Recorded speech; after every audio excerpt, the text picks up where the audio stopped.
Properties के बारे में अगर हम बात करते हैं तो जनरली जो नेचर होता है बोरॉन का वो नॉन मेटेलिक होता है। क्या होता है? Non metallic.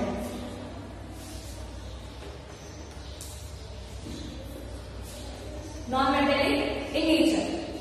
और इसके अलावा जो इसमें एलिमेंट्स होते हैं वो जनरली मेटल की तरह भी बिहेव करते हैं कुछ एलिमेंट्स। ठीक है, अब हम बात करेंगे स्टेट की, तो इट इज एक्सट्रीमली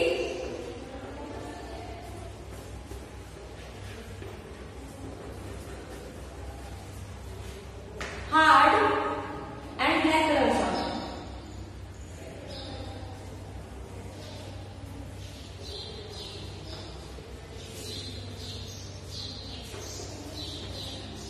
ये कौन कैसे स्टेट में एग्जिस्ट करता है?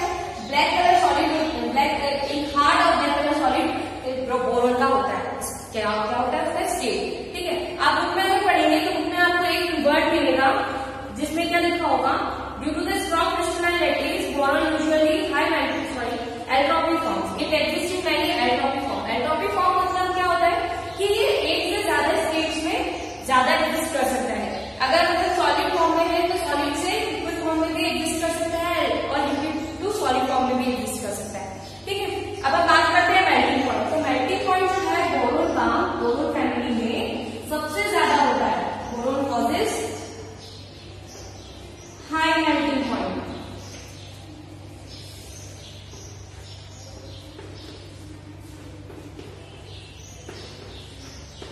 ये लगभग 2076 केल्विन के अप्रॉक्स होता है। ठीक है, और जबकि इसमें जो दूसरे एलिमेंट्स हैं उनका मेल्टिंग पॉइंट कम होता है। Its density increase. अब हम बात कर लेते हैं डेंसिटी की, तो डेंसिटी क्या होगी हीट एलिमेंट की? ये इंक्रीज होती जाती है down in low.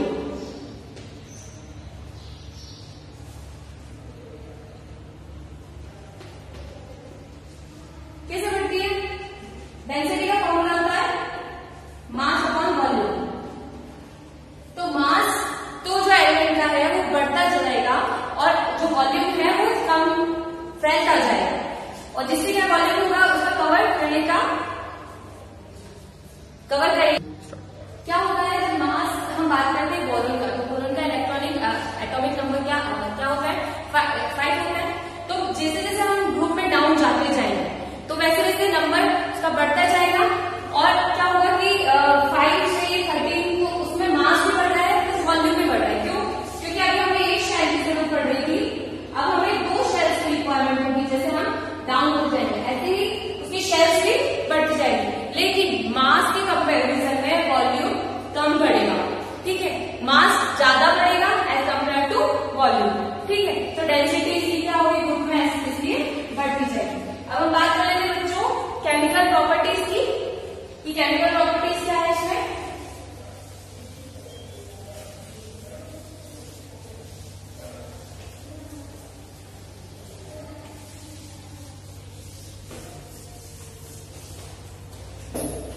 Chemical properties हम देख ले रहे हैं। केमिकल प्रॉपर्टीज में हम फर्स्ट देखते हैं ऑक्सीडेशन स्टेट। ऑक्सीडेशन स्टेट में हम क्या लिखेंगे? ऑक्सीडेशन स्टेट इसमें क्या देखते हैं कि जो बोरॉन है उसका साइज क्या होता है? बहुत स्मॉल होता है, छोटा होता है। The sum of the ionisation enthalpy is very high. Ionisation enthalpy का सम जो होता है वो ज्यादा होता है। आयनाइजेशन एंथैल्पी का मतलब क्या होता है बच्चों? The minimum amount of energy required to remove the most loosely bounded electron from an isolated nuclear gaseous atom और अ मॉलिक्यूल। क्या होता है आयनाइजेशन एंथैल्पी का मतलब कि लूजली बाउंडेड इलेक्ट्रॉन को आउटर मोस्ट शेल से निकालना, वो आयनाइजेशन एनर्जी होता है। ठीक है, तो आयनाइजेशन एनर्जी इसकी हाई होती है, बोरॉन की आयनाइजेशन एनर्जी हाई होती है।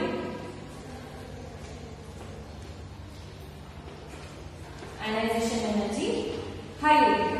ठीक है, और इसका साइज क्या होता है?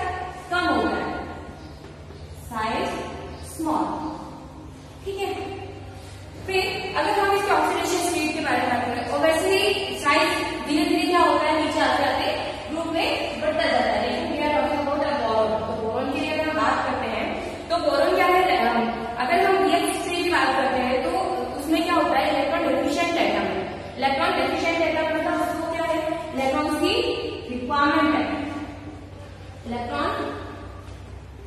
डेफिशिएंट एटम, ठीक है।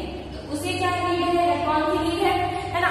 तो Lewis acid as a behave कैसा करेगा, हम सबको लुईस एसिड का डेफिनेशन पता है। लुईस एसिड क्या होता है, लुईस एसिड होता है electron pair acceptor. Lewis acid को हम क्या बोलते हैं,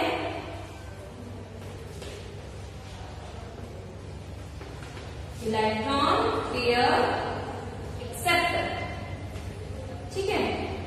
तो यहाँ पे वो पार्टिसिपेट करेगा और इलेक्ट्रॉन्स को एक्सेप्ट करेगा, ठीक है। अब इसमें हम देख लेते हैं कि क्लीनर का जब हम BCl3 का रिएक्शन करवाते हैं NH3 के साथ, तो क्या रिएक्शन पॉसिबल है और उसका स्ट्रक्चर क्या फॉर्म होगा, ठीक है। When BF3 reacts with BF3 लिख सकते हैं या BCl3 भी लिख सकते हैं, ठीक है। अब इसको अगर मैं इसका ज्योमेट्री बनानी है, कैसे बनाऊंगी मैं,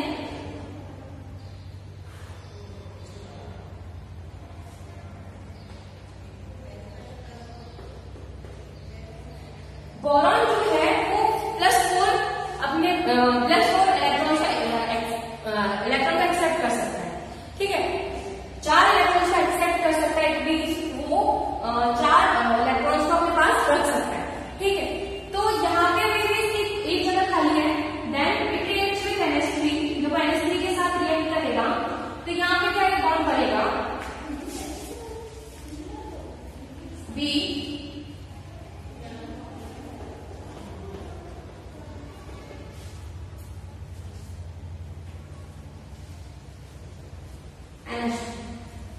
BH3 dot NH3,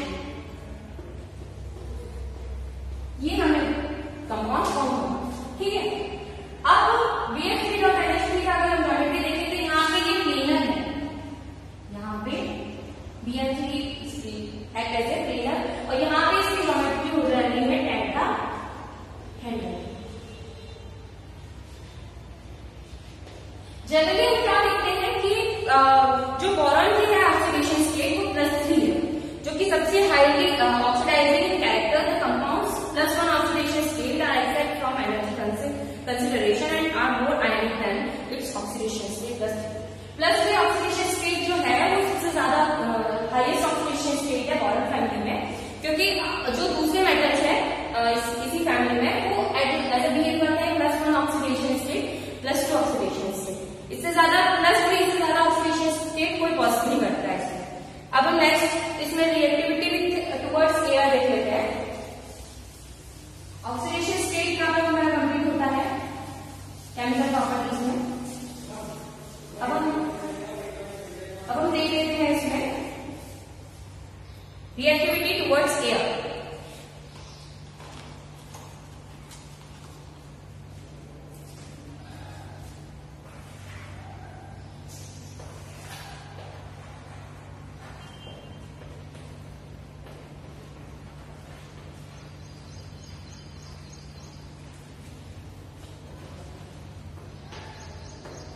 reactivity towards air में हम देखते हैं बोरॉन जो है वो रिएक्टिव कम होता है जब वो क्रिस्टलाइन फॉर्म में होता है, तो उसको रिएक्टिव एटम कैसे हम मान सकते हैं। Aluminium forms a very thin oxide layer on the surface which protect the metal from other attacks. क्या होता है कि एल्यूमिनियम बोरॉन जो है वो ऑक्साइड्स कम बनाता है कंपेयर टू एल्यूमिनियम। एल्यूमिनियम जो है वो ऑक्साइड्स जो बनाता है तो वो थिन लेयर ऑक्साइड्स बनाता है, जिससे क्या होता है कि वो जो बाद में जो उस पे इफेक्ट हो रहे होते हैं उससे वो अपने आप को प्रोटेक्ट कर पाता है। Amorphous boron and aluminium metal on heating in air form B2O3। जब एमोर्फस बोरॉन और एल्यूमिनियम मेटल को हम हीट करते हैं तो हमें प्रोडक्ट क्या मिलता है, क्या मिलता है आपको, क्या होता है B2O3 और Al2O3 हमें ये मिलता है। जब हम reaction with dinitrogen at high temperature they form nitrogen. जब हम नाइट्रोजन की रिएक्शन करवाते हैं इसके साथ तो हमें डाइनाइट्रेट्स मिलते हैं। कैसे मिलते हैं आज हम देखते हैं।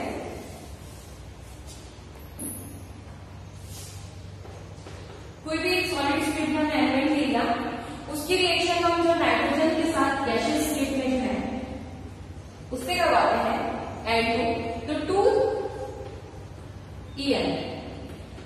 ये हमें कौन सी स्टेट में मिलेगा? Solid state. देखिए जब हमें सॉलिड के रिएक्शन गैशियस एटम के साथ कर रहा है तो हम मुझे प्रोडक्ट में क्या मिल रहा है? एक सॉलिड, ठीक है। Thus the nature of this oxide varies down the group। और इस तरीके से जो हम ऑक्साइड देखते हैं उनका नेचर डिफरेंट होता है। क्या बोरॉन का जो अगर हम देखेंगे कि उसमें बोरॉन में कौन से ऑक्साइड होते हैं, बोरिक एसिड होता है ना, तो ये सब जो है इनके नेचर एक दूसरे से डिफर हो जाता है। Reactivity towards acid and alkalines. Next topic, reactivity towards acid and अल्कलाइंस।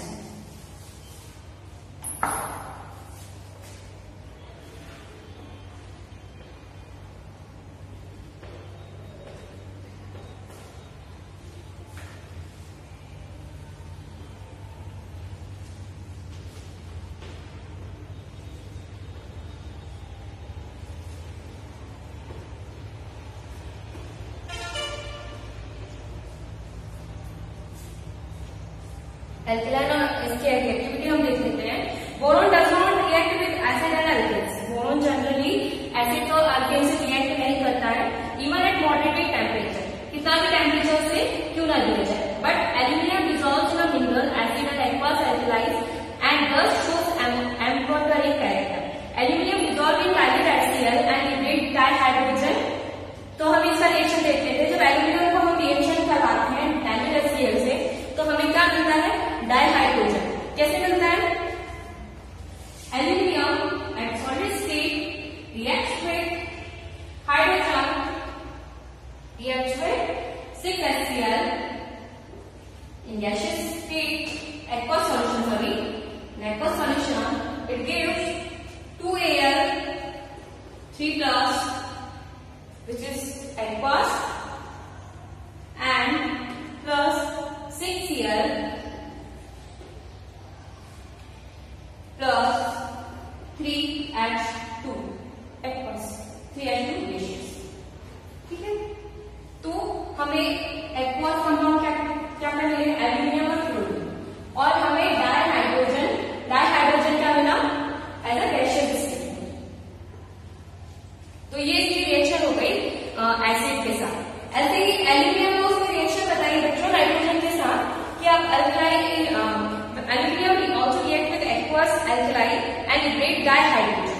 जब अल्कलाई से रिएक्शन करवाते हैं, मतलब NaOH से हम रिएक्शन करवाते हैं तो हमें डाइहाइड्रोजन मिलता है। कैसे मिलता है? जब 2 aluminium react with 2 NaOH in the presence of water, जब हम उसमें वाटर ऐड करते हैं तो हमें sodium tetra hydroxide aluminate third हमें मिलता है प्लस 3H2।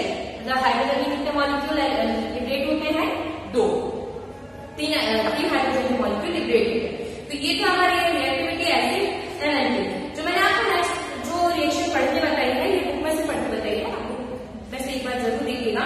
अब रिएक्टिविटी टुवर्ड्स हैलोजन देखेंगे। रिएक्टिविटी टुवर्ड्स हैलोजन, ये हैलोजन के साथ रिएक्टिव मतलब बोरॉन एटम जो है वो हैलोजन के साथ रिएक्ट होकर क्या बना?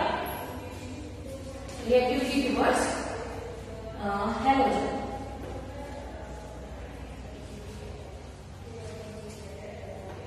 जब हैलोजन के साथ रिएक्ट होती है तो ये ट्राई हैलाइड्स फॉर्म करती है। क्या फॉर्म करती है? It form when halogen reacts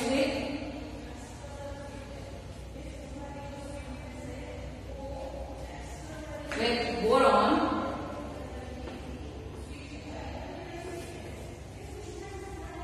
then trihalide form. तो क्या हमें ऑप्टेन होता है? ट्राइहैलाइड हमें ऑप्टेन होता है।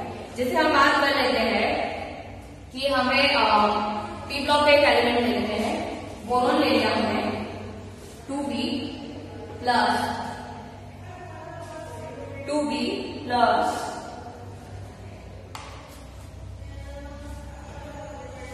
3H2। H2 की जगह ये हैलाइड है, यहाँ पे आप Cl कुछ भी रख सकते हैं। Then it forms 2BH3। Trihalide हमारा हुआ। देन हम क्या कर सकते हैं कि जब हैलोजन के साथ रिएक्शन होती है तो हमारा trihalide form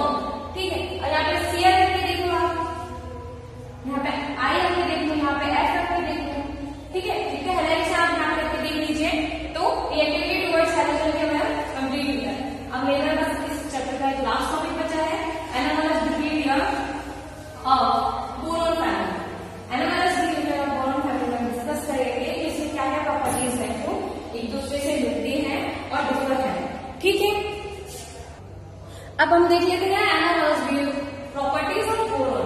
analogy property of boron से हम क्या देखते हैं, अभी मैंने आपको बताया कि ये हैलोजन के साथ जब रिएक्ट होते हैं तो क्या फॉर्म करते हैं, ट्राइहैलाइड्स। जब ट्राइहैलाइड्स फॉर्म करेंगे तो क्या होगा, the trichloride bromide hydride of this element being covalent in nature and hybridised in water. इनका नेचर कैसा होता है, ये कोवैलेंट नेचर होते हैं, कोवैलेंट बॉन्ड इनके पास रखते हैं एंड हाइब्रिडाइज्ड इन वाटर, और वाटर में आराम से इजीली हाइब्रिडाइज हो जाते हैं। Species like that like tetrahedron, जैसे टेट्राहेड्रन का स्ट्रक्चर बनाया है इसमें,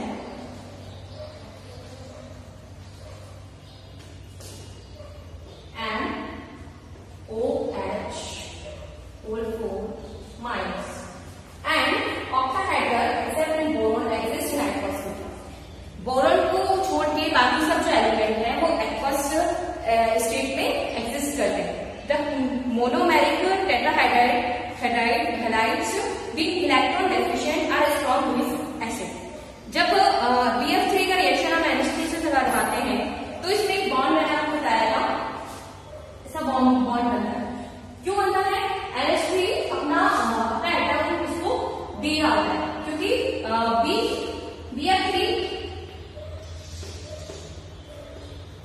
BF3 का भी आपको पता है कि वो 4 इलेक्ट्रॉन्स अपने पास हो सकते हैं, क्योंकि उसके आउटर मोस्ट शेल में उसको 4 इलेक्ट्रॉन्स की नीड होती है, तो वो अपने पास। अब जब हम BF3 की बात करते हैं तो उसमें तो 3 इलेक्ट्रॉन हो रहे हैं, लेकिन उसको 1 इलेक्ट्रॉन अगर NH3 लाके दे रहा है तो it behaves like a bond that कि ये यहाँ से इसको electron deficient atom B behave कर रहा है, ये इलेक्ट्रॉन डेफिशिएंट एटम है। ठीक है, अब मैं बात कर लेती हूँ इसमें लास्ट पैराग्राफ जो दिया हुआ है। It is due to the absence of d orbital and the maximum covalence of B is 4। ये क्यों हो रहा है BF3 में, क्योंकि इसमें d ऑर्बिटल एब्सेंस, जब हम इसका इलेक्ट्रॉनिक कॉन्फिगरेशन देखते हैं तो इलेक्ट्रॉनिक कॉन्फिगरेशन क्या होता है, d का नंबर कितना है, 5, 1s2 2s2 2p1। ठीक है, तो इसमें d ऑर्बिटल है क्या, नहीं है ना, तो d ऑर्बिटल का एब्सेंस की वजह से it behaves the maximum covalence of B is 4। तो इधर कितना रिक्वायरमेंट हो जाएगी, आउटर मोस्ट शेल में इसको 4 की, क्योंकि आपका p ऑर्बिटल उसमें हाफ कंप्लीटेड चाहिए होता है। ठीक है, तो यहाँ पे अब मैं पढ़ रही हूँ, since the d orbital are added with the aluminum and the other element, the maximum covalence can be accepted beyond 4. Most of the other metals halides are diverged through the halogen bridging. The metals is completely its octet by accepting the electron from halogen in this halogen bridges molecules। क्या होता है कि जब 4 electrons आ जाएंगे तो वो अपना, तो उसका फोर्स जो है, अभी 4 इलेक्ट्रॉन नहीं है मान लीजिए, उसमें सिर्फ 5 इलेक्ट्रॉन्स ही है, उसके जो हमने बताया है, तो उसमें से 5 इलेक्ट्रॉन्स है, तो उसका न्यूक्लियस का जो फोर्स है, फोर्स ऑफ अट्रैक्शन, वो क्या होगा, ज्यादा होगा आउटर मोस्ट शेल पे।